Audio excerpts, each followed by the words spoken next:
आज के इस नए और रोमांचक एक्सप्लेनर में आपका स्वागत है। आज हम बायोलॉजी के एक बेहद दिलचस्प और थोड़े रहस्यमयी विषय पर बात करने वाले हैं। हम ये समझने की कोशिश करेंगे कि हमारी कोशिकाओं यानी सेल्स की झिल्लियों के आर पार चीज़ें आखिर कैसे आती जाती हैं। सच कहूं तो ये एक ऐसी प्रोसेस है जो जीवन के हर कदम पर काम करती है, चाहे वो आपकी रसोई में रखा कोई साधारण सा आलू हो या फिर सीधे आपके फेफड़ों के अंदर की जटिल कार्यप्रणाली। आज हम झिल्ली की पारगम्यता, जिसे हम सेल मेम्ब्रेन परमियाबिलिटी भी कहते हैं, उसके जादुई विज्ञान को डिकोड करेंगे। ये तय करता है कि कौन सी चीज़ सेल के अंदर जाएगी और कौन सी बाहर ही रुक जाएगी। सुनने में शायद ये थोड़ा टेक्निकल लगे, लेकिन यकीन मानिए आज हम इसे इतने मज़ेदार और आसान तरीके से समझेंगे कि आप इसे कभी नहीं भूलेंगे। तो चलिए सीधा मुद्दे पर आते हैं। हमारे सामने एक बहुत ही सीधा सा लेकिन कमाल का सवाल है। आलू का एक साधारण टुकड़ा पानी के गिलास में जादुई रूप से क्यों सिकुड़ता या फूलता है? आपने भी शायद कभी किचन में ध्यान दिया हो, जब हम सब्जियों को पानी में रखते हैं तो उनका आकार बदल जाता है। कभी वो एकदम ताज़ी और फूली हुई लगने लगती हैं, तो कभी बिल्कुल मुरझाई और सिकड़ी हुई। अब ये कोई जादू टोना तो है नहीं, इसके पीछे एक बहुत ही सॉलिड साइंटिफिक रीज़न छिपा है। और ये समझने के लिए कि आखिर ये सब कैसे और क्यों होता है, हमें एक छोटे से एक्सपेरिमेंट से गुजरना होगा, जो इस पूरे रहस्य से पर्दा उठा देगा। तो इस रहस्य को सुलझाने के लिए चलिए अपने एक्सपेरिमेंट की तैयारी करते हैं, जिसे हम गतिविधि 2.2 कहेंगे। इमेजिन कीजिए आपके हाथ में एक चाकू है। सबसे पहले हम एक आलू को बहुत ही सावधानी से लगभग 2 बराबर टुकड़ों में काट लेते हैं। इसके बाद एक वेइंग बैलेंस यानी वजन नापने वाली मशीन का इस्तेमाल करके हम दोनों टुकड़ों का शुरुआती वजन नोट कर लेते हैं। ये स्टेप बहुत ज़रूरी है, क्योंकि इसी से तो हमें पता चलेगा कि आखिर में क्या और कितना बदलाव आया। अब असली खेल शुरू होता है। आलू के एक टुकड़े को हम बीकर ए में डालते हैं, जिसमें सिर्फ और सिर्फ सादा पानी है। वहीं दूसरे टुकड़े को हम बीकर बी में डालते हैं। अब इस बीकर में सादा पानी नहीं है, बल्कि इसमें 20% नमक या चीनी का घोल है। मतलब पानी में बहुत सारा नमक या चीनी घुली हुई है। इसके बाद हम इन दोनों बीकरों को लगभग 1 घंटे के लिए बिल्कुल बिना छेड़े छोड़ देते हैं। 1 घंटे बाद हम दोनों टुकड़ों को बाहर निकालते हैं और उनका फाइनल वजन फिर से चेक करते हैं। अब देखते हैं फूलना बनाम सिकुड़ना। 1 घंटे बाद हमारे एक्सपेरिमेंट के क्या रिजल्ट्स आए। रिजल्ट्स पर बात करने से पहले जरा इन दोनों बीकरों के माहौल के फर्क को समझना बहुत जरूरी है। एक तरफ हमारा बीकर ए है, जिसमें सिर्फ सादा पानी है, मतलब यहाँ पानी ही पानी है, कोई मिलावट नहीं। दूसरी तरफ हमारा बीकर बी है, जिसमें 20% नमक या चीनी का घोल है।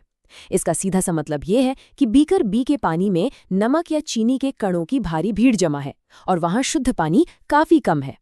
और आपको बता दूं, पानी के माहौल का यही फर्क आलू की कोशिकाओं के लिए एक बहुत बड़ा गेम चेंजर साबित होता है। और ये रिजल्ट्स बड़े ही शानदार तरीके से हमें बताते हैं कि असल में वहाँ हुआ क्या। बीकर ए में जहाँ सिर्फ सादा पानी था, वहाँ आलू का टुकड़ा एकदम फूल गया है। अगर हम उसका वजन चेक करें तो वो अपने शुरुआती वजन से काफ़ी भारी हो गया है। लेकिन ज़रा रुकिए, बीकर बी का क्या हुआ? जहाँ 20% नमक या चीनी का घोल था, वहाँ आलू का टुकड़ा पूरी तरह से सिकुड़ गया है और उसका वजन भी कम हो गया है। मतलब बीकर ए वाला आलू भारी हो गया और बीकर बी वाला आलू हल्का हो गया है। अब सोचने वाली बात यह है कि बिल्कुल एक जैसे 2 आलू के टुकड़े सिर्फ अलग अलग तरह के पानी में रखने से इतने अलग रिजल्ट्स कैसे दे सकते हैं। बस यहीं से शुरू होता है विज्ञान का असली चमत्कार।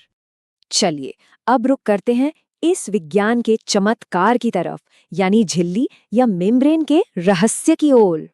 यहाँ सबसे दिलचस्प बात यह है कि जो हमारी सेल मेम्ब्रेन यानी कोशिका झिल्ली होती है ना, वो हर किसी के लिए अपने दरवाजे नहीं खोलती। ये एक ऐसी जाली या दीवार की तरह है जो पानी को तो सेल के अंदर और बाहर बड़े आराम से आने जाने देती है, लेकिन चीनी या नमक जैसे बड़े और भारी अणुओं को ये पूरी तरह से ब्लॉक कर देती है। विज्ञान की भाषा में इसे सिलेक्टिवली परमिएबल कहा जाता है। हुआ ये कि बीकर ए में पानी बिना किसी रोक-टोक के इस झिल्ली को पार करके आलू के अंदर घुस गया, जिससे आलू गुब्बारे की तरह फूल गया। लेकिन बीकर बी में मौजूद चीनी या नमक के अणु झिल्ली को पार करके अंदर जा ही नहीं सके। ये एक तरह से वन वे रास्ता बन गया था। इस कॉन्सेप्ट को हमेशा के लिए याद रखने के लिए चलिए एक बड़ी ही मजेदार वीआईपी बाउंसर वाली मेमोरी ट्रिक का इस्तेमाल करते हैं। ये जो भारी भरकम शब्द है ना, सिलेक्टिवली परमिएबल, इसे आसानी से समझने के लिए अपनी सेल मेम्ब्रेन को एक बेहद सख्त वीआईपी क्लब बाउंसर की तरह मान लीजिए। किसी भी एक्सक्लूसिव क्लब के बाहर जो बाउंसर खड़ा होता है, उसका काम क्या होता है? वो ही तो डिसाइड करता है कि कौन क्लब के अंदर जाएगा और कौन बाहर ही खड़ा रहेगा। हमारी सेल मेम्ब्रेन बिल्कुल उसी बाउंसर की तरह ड्यूटी करती है।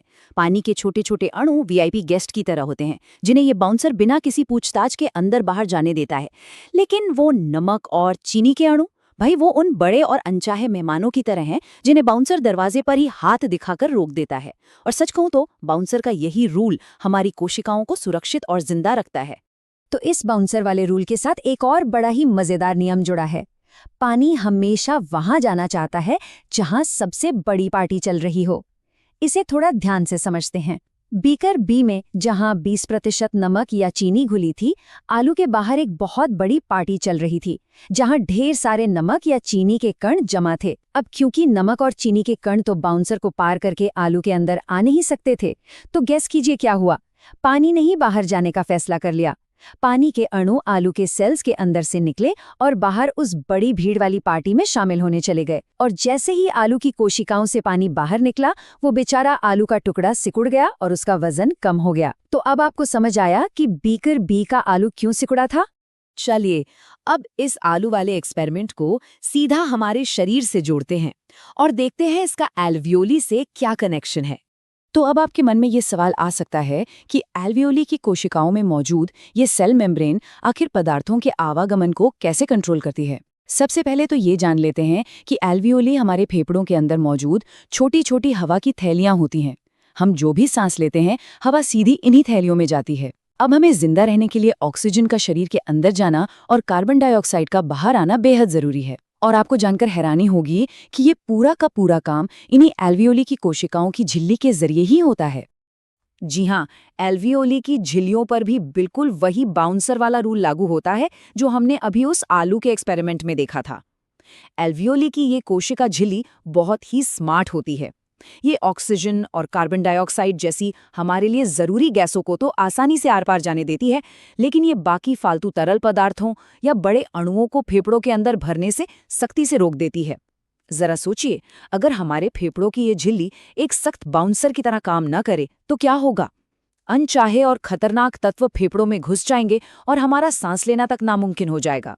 हम जो हर एक सांस लेते हैं ना, वो इसी कोशिका झिल्ली के इसी बाउंसर वाले नेचर पर टिकी है।